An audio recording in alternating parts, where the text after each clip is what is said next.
Assalamualaikum warahmatullahi wabarakatuh. Selamat pagi dan salam sejahtera untuk kita semua. Sebelum kita mulai pembelajaran pada hari ini, marilah kita berdoa menurut agama dan kepercayaan kita masing-masing. Berdoa dimulai.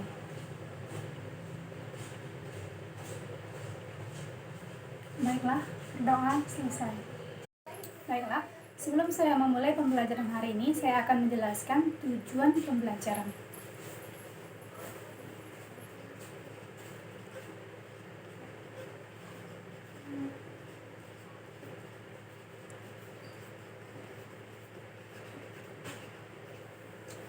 Tujuan pembelajaran dapat terbagi menjadi tiga.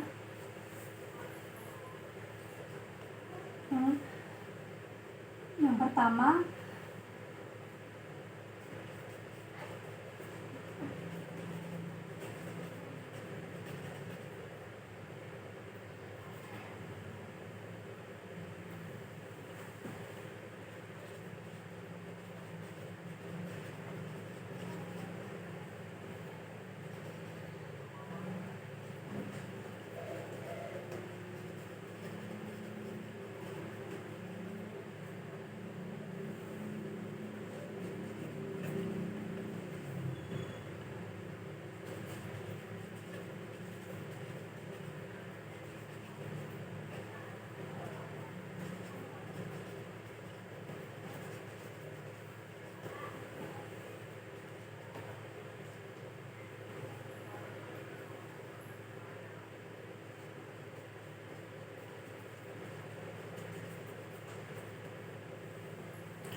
di sini saya akan menjelaskan tujuan pembelajaran. Tujuan pembelajaran itu dapat terbagi menjadi tiga, yaitu yang pertama, meningkatkan pemahaman mengenai konsep-konsep tauhid dalam akidah Islamiyah. Yang kedua, mengetahui hakikat dan kedudukan tauhid dalam Islam. Dan yang ketiga, mengkaji pengaruh tauhid dalam kehidupan seorang muslim.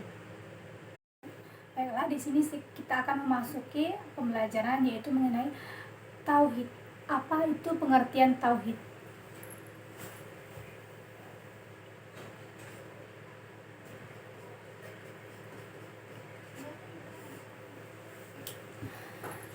Tauhid menurut istilah adalah meyakini akan keesaan Allah Subhanahu wa taala. Tauhid dapat diambil dari kata wahana wahidu tauhidan yang artinya mengesakan. Satu kata dengan kata wahid yang berarti satu kata, ahad yang berarti esa. Dalam ajaran agama Islam, tauhid itu berarti meyakinkan akan keesaan Allah Subhanahu wa taala. Kalimat tauhid inilah kalimat la ilaha illallah yang berarti tiada Tuhan melainkan Allah Subhanahu wa taala. Al-Baqarah ayat 163. Kemudian tauhid dapat dibagi menjadi tiga macam, yaitu yang pertama tauhid rububiyah.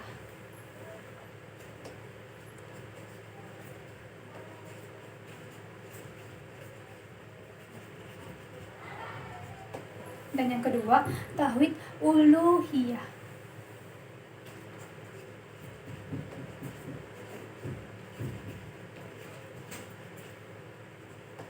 Yang ketiga adalah tauhid asma wa sifat.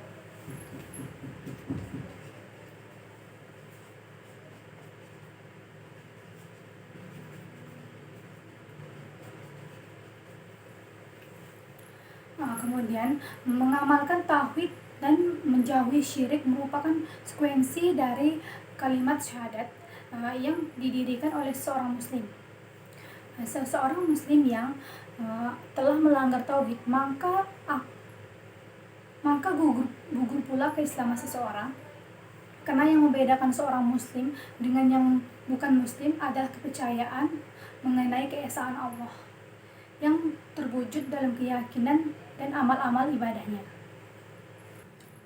Dari semua dalil-dalil Al-Quran di atas, maka jelas sekali bahwa konsep tauhid merupakan landasan yang fundamental fundamental dalam kehidupan seorang muslim yang sangat berpengaruh terhadap pelaksanaan ajaran-ajaran Islam lainnya.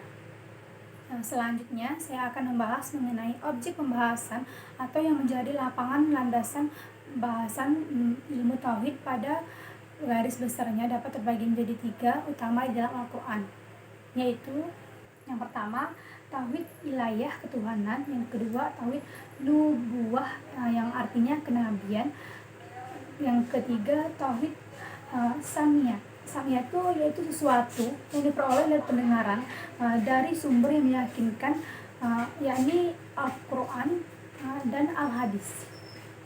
Kemudian saya akan membahas mengenai hakikat tauhid.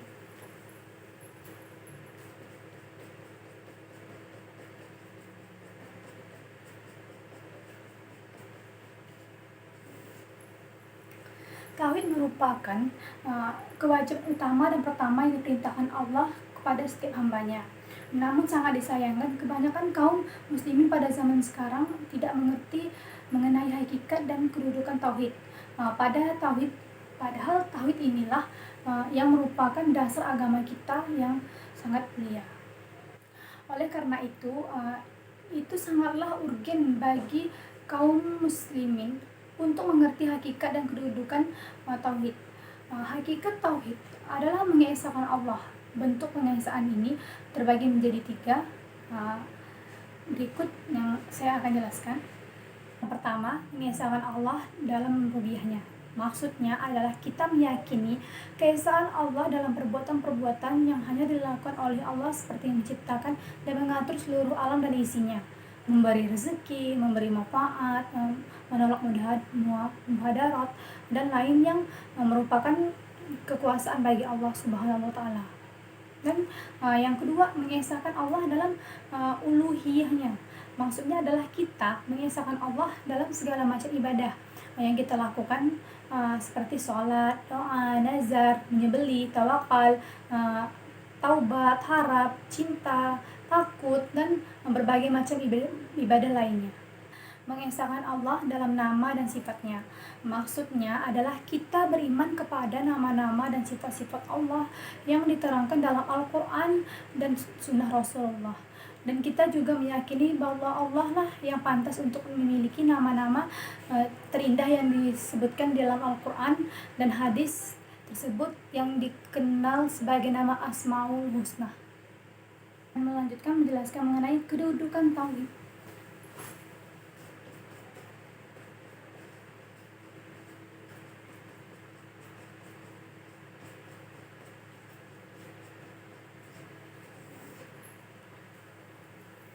Kedudukan tauhid. Tauhid memiliki kedudukan yang sangat tinggi dalam agama ini. Pada kesempatan kali ini, kami akan menjelaskan tentang kedudukan tauhid uluhiyah atau agama atau ibadah. Karena hal inilah yang banyak dilanggar oleh mereka-mereka yang mengaku dari mereka sebagai seorang muslim, namun pada kenyataannya mereka menunjukkan sebagai bentuk ibadah mereka selain kepada Allah, baik itu kepada wali, orang saleh, nabi, malaikat, jin, dan itu. Tauhid juga adalah tujuan diutusnya beberapa rasul ke muka bumi. Dalam hal ini Allah berfirman, dan sesungguhnya kami telah mengutus rasul dan tiap-tiap umat untuk menyerukan sembahlah Allah dan jauhilah taksub itu. An-Nahl ayat ke-36. Makna dari ayat ini adalah bahwa para rasul mulai dari Nabi Nuh sampai Nabi terakhir, Nabi kita Muhammad SAW, diutus oleh Allah untuk mengajak kaumnya untuk beribadah kepada Allah Subhanahu wa Ta'ala semata dan tidak mempersekutukannya dengan sesuatu apapun. Selain itu, tauhid merupakan perintah Allah yang paling utama dan pertama. Allah berfirman, sembahlah Allah dan janganlah kamu mempersekutukannya dengan siapapun. Dan berbuat baiklah kepada orang tua, ibu bapak, kerabat, anak-anak yang yatim, anak-anak miskin, tetangga dan tetangga terdekat atau tetangga jauh, dan teman sewajat Ibnu Sabil dan hamba saya sahayamu.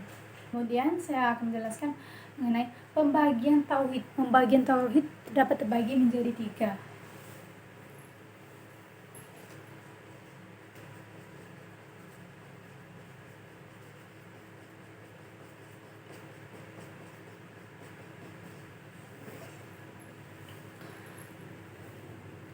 Yang pertama, tauhid rububiyah.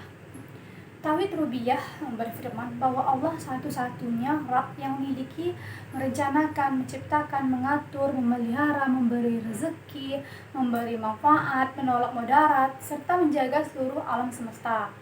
Yang kedua, tauhid uluhiyah atau ibadah. Berfirman bahwa hanya Allah yang berhak disembah dan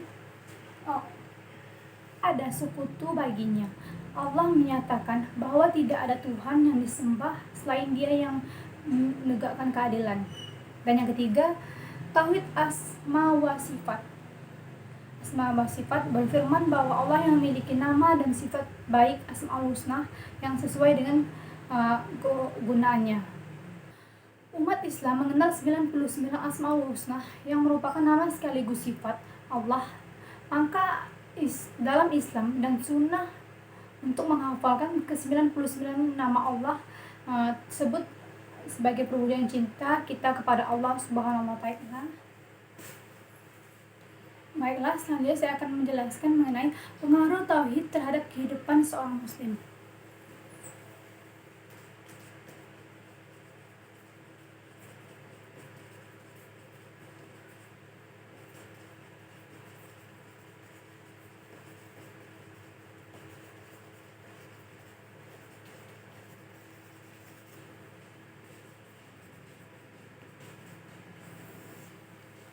Pengaruh tauhid terhadap kehidupan seorang muslim dapat terbagi menjadi 3, yaitu yang pertama, tauhid adalah akar dari keimanan seorang muslimin.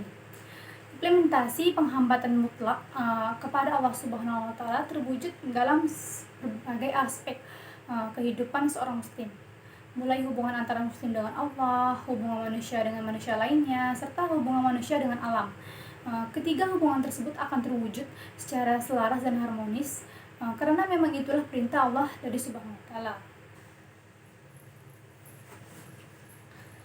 Yang kedua, tauhid adalah harta termahal yang dimiliki oleh seorang hamba, karena tauhid memiliki banyak pengaruh dalam kehidupan nyata.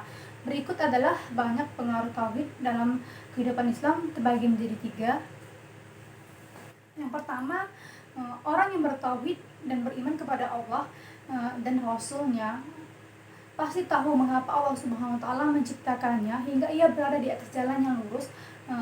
Ia mengetahui dari mana awal dan kemana akhir hidupnya, dari jauh dari kebutuhan dan keesaan, kebutuhan dan kesesatan. Yang kedua, tauhid menjadikan hati-hati manusia bersatu dan Rabb yang satu. Satu kitab, satu risalah, dan satu kiblat. Dan iman juga menjadikan manusia saling mencintai dan bersaudara. Yang ketiga, bila iman telah menyebar luas di masyarakat, maka pastilah akan membuahkan amal saleh yang diridhoi Allah Subhanahu wa taala, sehingga membuka berbagai pintu kebaikan dan mengatakan pertolongan Allah dalam menghadapi musuh-musuh mereka. Kesimpulan dari pembelajaran hari ini ialah siapa yang tidak mengenal tauhid maka ia buta seperti hewan yang mati berkalang tanah dalam keadaan tidak tahu mengapa ia dulu memulai kehidupan. Ia meninggal dunia tanpa tahu mengapa dulu ia memasukinya. Yang kedua, mereka tidak beriman kepada hari akhir. Tidak ada ia pikir kecuali pemenuhan kesenangan dunia tanpa peduli halal atau haram. Dengan begitu kehidupan menjadi rusak dan masyarakat pun terpecah belah. Jika ia iman melemah, maka dosa akan bertambah sehingga mungkin saja Allah Subhanahu wa taala menurunkan azabnya bagi para pendosa. Yang keempat, orang yang beriman mengenai Rabb dan menciptanya, ia mengetahui mengapa Allah menciptakannya di dunia ini sehingga ia hidup dengan petunjuk dari Allah Subhanahu wa taala, berjalan di atas jalan yang lurus. Orang yang beriman dengan iman yang benar tidak akan berbuat zina, mencuri, zalim, atau perbuatan haram lainnya. Dengan demikian hidup mereka akan baik. Berbuat amal soleh, membuat ridho al-fahih, sehingga berbuat keberkahan pun ia lakukan bantuannya kepada kaum mukminin punlah aku hancurkan untuk menolong hambanya menghadapi musuh mereka sebagaimana terjadi dalam salaf salih. Sekian yang saya bisa memberikan materi pada hari ini. Kurang lebihnya saya mohon maaf. Sebelum kita mengakhiri kegiatan pembelajaran pada hari ini, mari kita berdoa mengutamakan kepercayaan kita masing-masing. Berdoa dimulai. Baiklah, perdoaan selesai. Saya akhiri. Wassalamualaikum warahmatullahi wabarakatuh.